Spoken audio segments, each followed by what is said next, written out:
it's Carly, and welcome to another chapter in this series of covering all of the individual North Node placements and talking about how can each one of these get the most out of this transit of the North Node through Taurus that we are experiencing through July of 2023. So I'll link in the description box a few videos that have come before, along with the entire playlist that houses all of my content on this subject. I just released another commentary, so if you do have questions, I'm collecting these and going to be answering a few of them at a time in some episodes of that. So feel free to leave your questions in the comments. I have used a couple of books as my primary sources for this material. One is Jan Spiller's Astrology for the Soul, and the other that I'm more recently working with is called Yesterday's Sky by Forrest. It's his book on astrology and reincarnation. So this is my last episode for the water north nodes. So if you think about the water north nodes, that would be Pisces North Node, Cancer North Node, Scorpio North Node. So this Cancer North Node episode will complete that set. And I'm very drawn to think about basically those water north nodes, and they are coming from past life experiences that are really dominant in the earth realm. So whether your south node is in Taurus, Virgo, or Capricorn, you have a really earth dominant soul. And this lifetime is essentially for healing and getting in touch with our emotions and learning the finer, subtler art of basically reparenting those gentler, tender pieces of ourselves and our psyche. Before I get into the first section, I also wanted to say something specific here about if you have a Capricorn South Node, because Pluto has been in Capricorn since 2008 and will continue to be in Capricorn until March of 2023, I do believe, will be its first time to step out into Aquarius. It will also come back later in 2023 on into 2024 for a final chapter of Pluto and Capricorn. So Pluto is the ruler of Scorpio, so the modern ruler of Scorpio. So that also kind of ties us back into that south node of the moon transiting through Scorpio and the purge that is generating. That south node in Scorpio is basically sextiling, which is a harmonious aspect back to this Pluto and Capricorn. Pluto and Capricorn, I have a whole video about this, mostly around the USA Pluto return, which is at 27 degrees Capricorn. But essentially, Pluto and Capricorn is bringing to the surface corruption in the systems that exist in this world. Corruption that basically allows for these systems to be weak and vulnerable to the test of time. That like any of these systems that are crumbling and collapsing during this Pluto and Capricorn transit are not going to serve the highest good for the future anyway, and that Pluto and Capricorn is bringing all of these secrets and darkness and corruption to light so that we may be more aware, so that we can operate differently, we can make different choices in the world, we can choose to turn inward, is hopefully what the North Node in Taurus is asking for, is what it's inviting us towards. We can turn inward and more claim our own sovereign power. When we are disillusioned that the systems of the world don't work like we thought they did, it causes us, like we talked about in the Scorpio deep dive part of this transit, it's like when we shift our beliefs and what we know in the world, it causes us to have to reallocate power.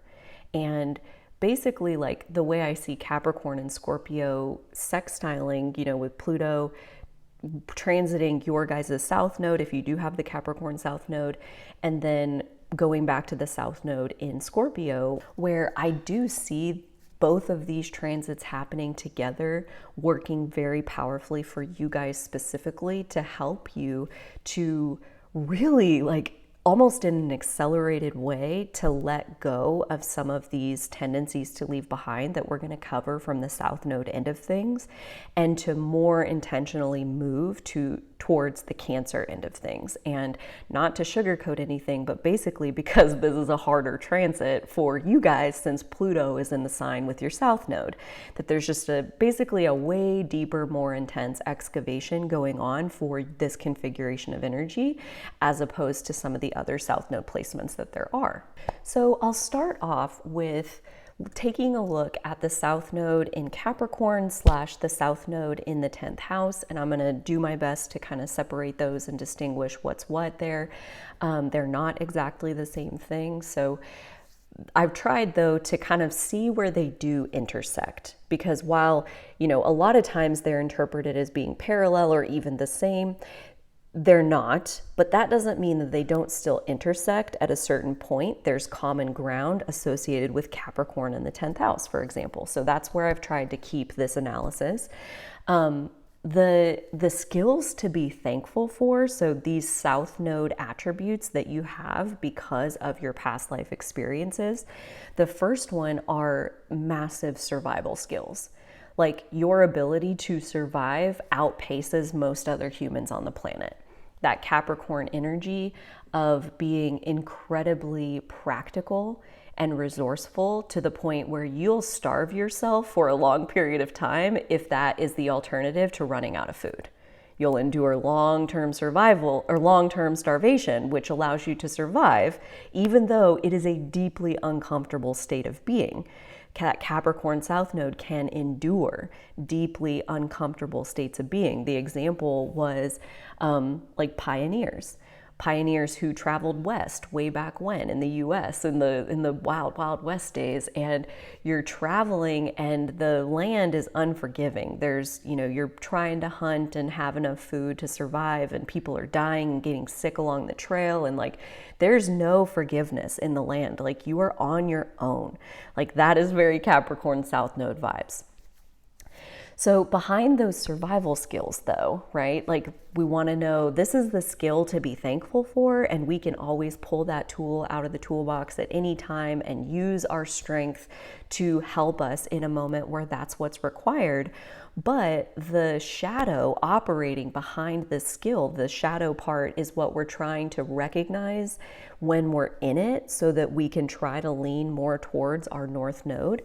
So basically, like, they're behind the Capricorn South Node and the 10th house South Node, they both have a shared need, like an emotional need for security. And this most likely comes out of, especially on the Capricorn side, knowing a deep level of poverty for yourself, maybe in childhood, maybe only in past lives, but there is a deep felt experience of lack and a deep avoidance at all costs of that lack. And so that deep practicality allows you to hide your fears, to detach or dissociate from your emotions in the moment or other people's emotions so that you can do what needs done. When there's a predator bearing down on your ass, it isn't the time to hold a kumbaya circle where we all cry our tears and feel our feelings.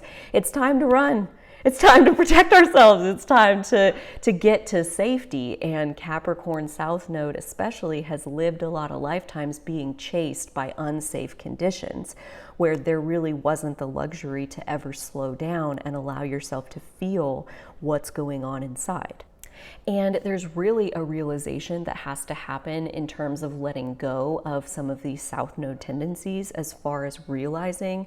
I think this is also one of those common threads behind all of the Earth South Nodes moving into the Water North Nodes, is like, you cannot control the world enough to get the outcome that you want. In this Capricorn sense, it's safety and security. I think they all kind of want that on some deep level. Those earth energies want safety and security, but the earth approach is to control the outcomes in the earth realm, and the water approach is to practice your faith, take good care of yourself, trust that you'll be able to figure it out when you need to, but ultimately you have faith in some higher power that is communicating with you through your emotions. Another superpower of Capricorn and 10th house South Nodes is a deep sense of practicality and perseverance.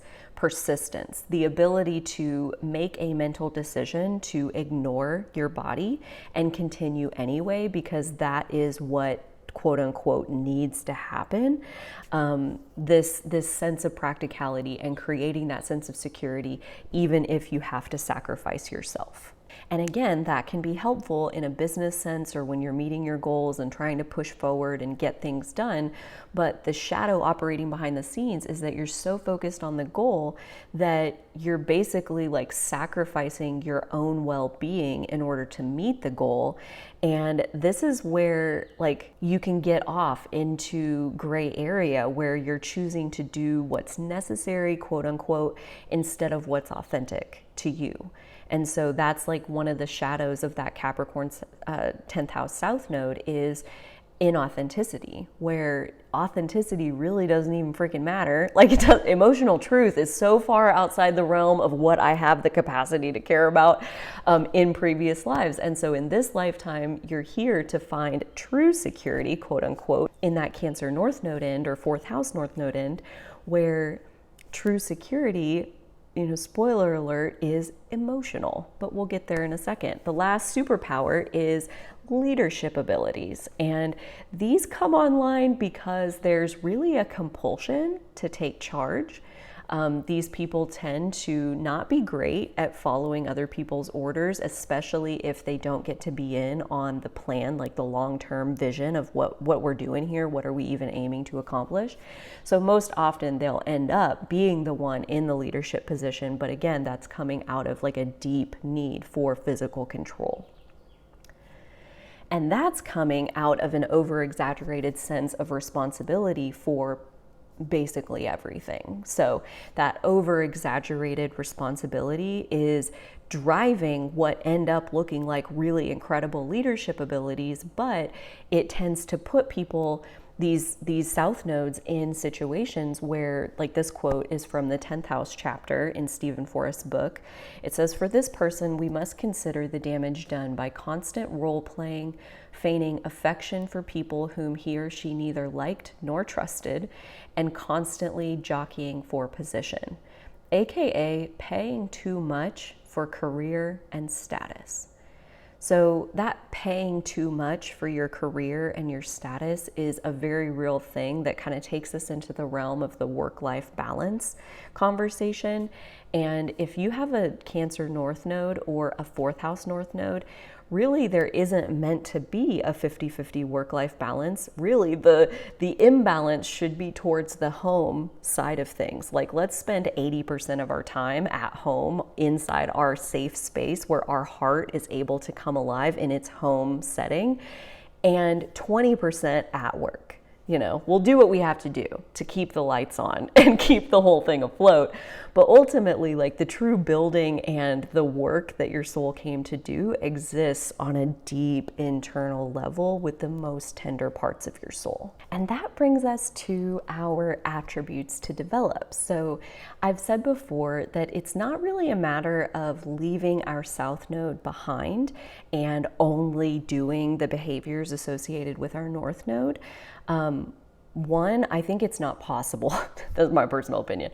I think it's not possible to leave your South Node behind. It's the most over-exaggerated part of your personality. So those skills come with you wherever you go. Those are not coming off. But as we saw in the last section, there is a real difference between the superpower skills that gave you and the shadows that can kind of keep you swirling in that karmic end of your South Node. So another piece that I like to lay in here is that we don't follow our North Node or like have to go by it in a regimented way because that's what the book said and it's our North Node and we have to do this. We do it because it feels good. We do it because when we recognize that we're in the South Node pattern of, in this case, feeling responsible for everything, feeling like we have to prove ourselves, feeling like if we lose our status or position or people don't feel a certain way about us, that our life is over. When we recognize ourselves doing these South Node shadow behaviors to ourselves, we can observe, how does it feel? Does it feel okay? Do you like it? Do you want to continue doing it? Because if so, that is totally your choice. But chances are, if your South Node is in Capricorn in the 10th house, when you notice that you are denying your own emotions, it will be uncomfortable to you. It won't feel good. It'll feel better to go this other way and lean in this direction, like just even one step at a time. As a water North Node myself, I can attest that it is very disorienting to like leave the earth realm behind and like try to go swimming in like a giant ocean where you feel like, I don't have swimming abilities. I don't know how to swim. Like, I don't think I should be getting in there. And the North Node's like, yeah, no, you should get in here. It's going to feel great. A few years into leaning in this direction of like exploring my emotions and all of that, I can totally see how the North Node is such a relief to those South Node shadows. But the very definition of the North Node is that it's outside our comfort zone. So if this feels completely foreign, these attributes to develop and what we're going to talk about, that's okay. Let it just be a seed that gets planted, and the eventual unfolding of your path will happen exactly as it's meant to. So the first attribute to develop is to soften. Soften. Soften into the tender parts of your psyche, the most gentle parts, the softest parts, maybe the wounded parts, the parts that feel confused inside their emotions and those pesky illogical emotions that don't make sense. Those are the places that with that Capricorn or 10th house South Node can be really neglected inside your soul. And so this intentional leaning towards the North Node and developing those attributes, this is the first one, is to soften into emotional honesty and reflectiveness, creating some kind of ritual where maybe even on a daily basis you're checking in inside of yourself. How do I feel? Do I feel safe and secure? Do I feel anxious? Do I feel like I don't have enough time in the day and it's giving me panic attacks? Like, how do I feel? Because the South Node end in this case is very quick to just completely relegate emotions to being irrelevant. Like, that just doesn't even matter. We don't have time for that is probably more what it sounds like. And so prioritizing, 10, 20 minutes each morning to journal, like, today I'm feeling a little blue. I'm feeling pretty empty. Usually I wake up and I'm excited to do this or this, and today I just feel empty. I don't really feel motivated. And as I sit here, I'm really still kind of swirling around this thing that happened yesterday that got me thinking about my parents, and then you're off and running on an emotional reflection that was wanting to come to your surface. And by checking into how you felt, even though maybe on the surface it looks like something random or meaningless, like I feel empty, but as you sit with that emotion and you sink deeper and deeper into it, there is something every single day, all day long, that's trying to talk to you and communicate through your emotions. So giving it a window where you can basically tell yourself, okay, I'm listening. What is it that you want me to know today? So cultivating that practice of softening into noticing and validating your feelings.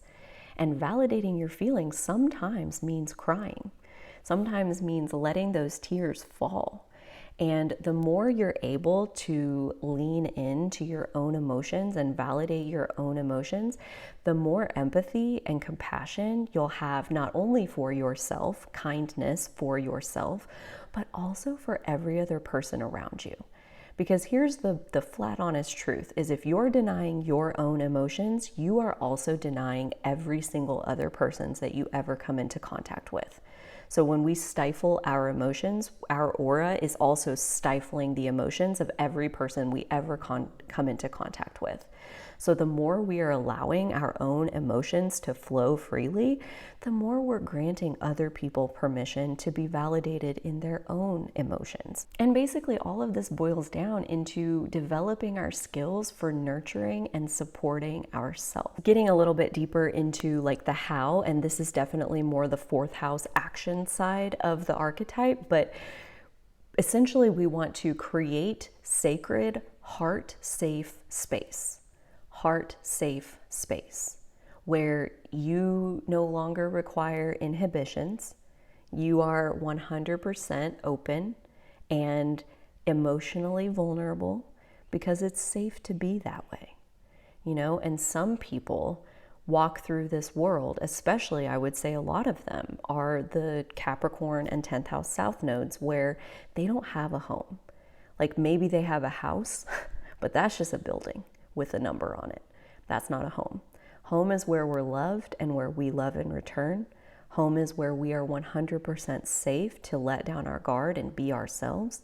And there are a lot of people that don't feel that way even when they're surrounded by their closest loved ones.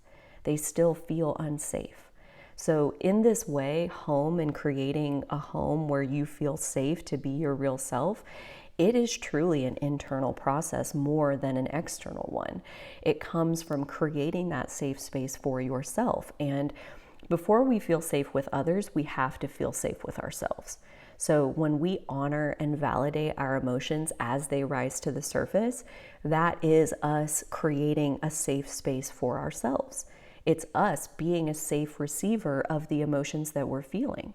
If I think the thought, man, I feel really sad today, I feel so depressed, and then I instantly start kicking my own ass about get your freaking ass to work, and we don't have time for that, and we have deadlines, and you were already supposed to do this yesterday, you didn't even do that yesterday, so like go get on, like you have to do this, go on now.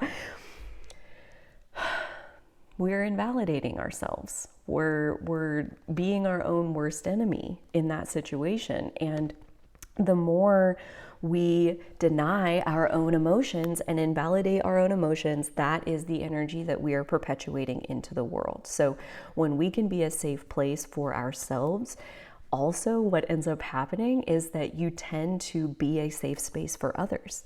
Like I have a friend who I had done some readings for way back when he has, I forget the sign that his North Node is in, but it falls in his 4th house. And he's well along his spiritual path, and he's into his, internal spiritual processes and meditation and emotional management and all of that.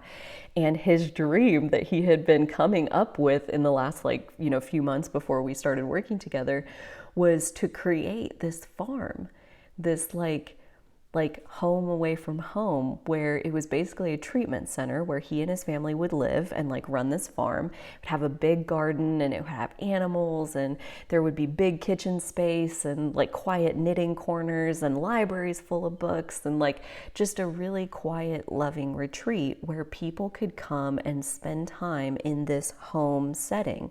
So as he became a safe place for himself, he also was inspired and drawn to create and cultivate this safe space in the physical world for other people. So even though the 4th house is one of the most private, deepest parts of our psyche, especially with a 4th house North Node, once you figure out how to give yourself that safety is something that you can cultivate and pay forward to other souls on this planet.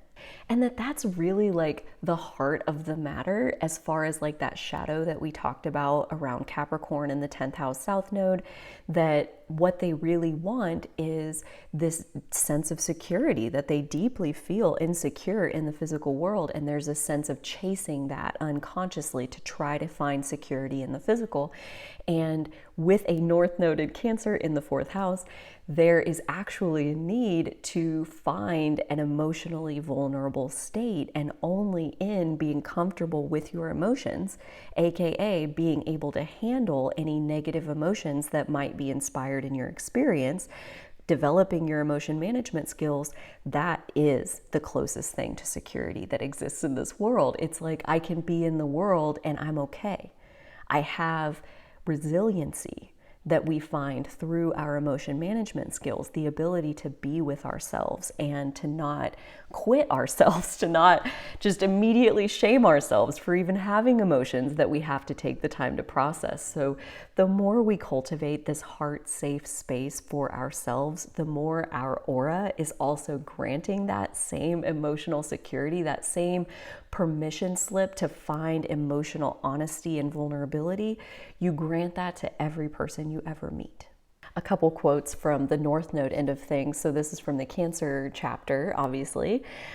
Cancer is the great mother, And with the North Node there, it is time to rest a while in her arms. I love that. And a quote for the 4th house North Node, more of a question. If I lost everything I have in this world, if I were naked, condemned, and empty, who would still hold me in their heart? And my prayer for a 4th house North Node is that, 1, you are on your own list, that you would still be holding yourself in your heart. And that 2, as you get more into cultivating that 4th house North Node, there will likely be a lot of people that would still be holding you in their hearts. Even if you had absolutely nothing left to your physical name, not even one stitch of clothing, with a 4th house North Node, when you are successfully walking on that path, there are like basically your soul family.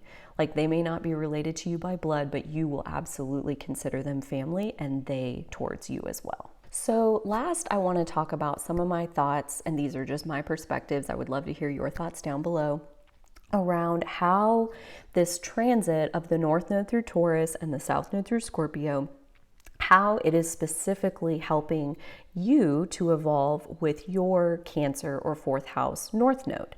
So the first one that I think is on this Taurus end of when we build our Taurus, which is to say to get really centered inside of our right now moment, inside of our 5 senses, all that jazz. Taurus puts us in touch with our own sense of felt security, and 2, our own sense of what's valuable to us in this world. It's where we connect with our instincts that point us towards like what mountain is worth climbing. And basically all of these I see as helping us to let go of that Capricorn or 10th house South Node end of things, where there's a cycle or a pattern of defining yourself by society's definition of success. So like climbing the ladder, that is being successful by other people's terms. Building a life that feels good on the inside, that feels like a safe haven to wake up into every morning, that is definitely like a very different thing than living your life defined by the status of who you are in the world according to other people and how much other people respect you.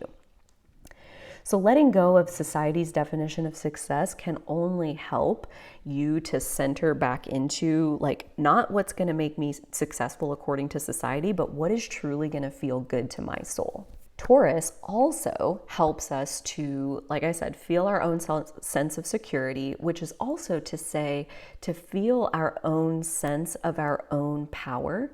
And when we have a more connected relationship with our own power, I personally believe that it helps us to wake up to we actually don't have control over anybody ever. And that basically like this claiming of your own power, standing in your own power, can also help on the South Node in Capricorn or 10th house, where there is that sense of over responsibility and trying to be in charge of everything all the time. Let other people be in charge of themselves. Let the other people figure it out. They'll be fine. You work on yourself. You work on like what is going to help me to feel powerful? What is going to help me to feel safe to express whatever it is that I find inside me? Like we said, there's also this, once we have this idea of what is success, and in that Capricorn 10th house way, we define it according to society. When we do let go of that and we opt for standing in our own power and defining success on our own terms, purging Scorpio is going to have us purging some of those old power dynamics. So in that way, I see like old bosses or old situations where we used to judge ourselves like according to the outside world, that they come back around, and this time they don't get our goat. It's like, yeah, okay, like you want the promotion, and normally I'd be right there like, no, I want the promotion. And I'm like, you know what? I think what I want is like 10 or 20 extra hours a week. So instead of fighting over the promotion, I think I'm actually going to drop to part-time. And so like, it's like just a completely different way of looking at it, but with Pluto in the sign of your South Node and with this just overhaul that Capricorn is getting, I see kind of like a repeat of old situations that normally would have really like got your goat and got you swirling in that South Node pattern, that they'll come through your experience and not have nearly the same impact on you because of this purge that's happening through Scorpio, where we are releasing the hold that those power dynamics had over us in the first place. And as far as like the practical mechanics of like, how does this release actually happen? And I think this is especially true for the Cancer North Node end of things, that there will be tears. That energy that is stuck inside of us, in order to transmute it, we have to like get it to transform into a different form. And often that happens through physically crying. It can also happen through screaming. Or yelling and like moving that energy through your throat and like vocalizing it, transmuting it that way. But crying is essentially what the homework assignment is, if that's what you will. And that once we have this heart safe space that we've cultivated, that Taurus, developing our Taurus energy, has helped us to cultivate, that it is actually really safe to cry if that's what you're feeling. If that's, I have this experience where, similar as a Pisces North Node, a water North Node, where I have like this ability to feel a rush of emotion coming and to stamp it down right about there. And just like I'll feel myself starting to tear up, and I can like clench my jaws and I can push it back down. And for me, my North Node and creating my own heart safe space where I'm trying to get back more into my emotions, it's like mine has been learning to, when I feel myself clenching and shoving my emotions back down, to relax and let the clench go and let whatever it is that wants to flow, to let it flow, to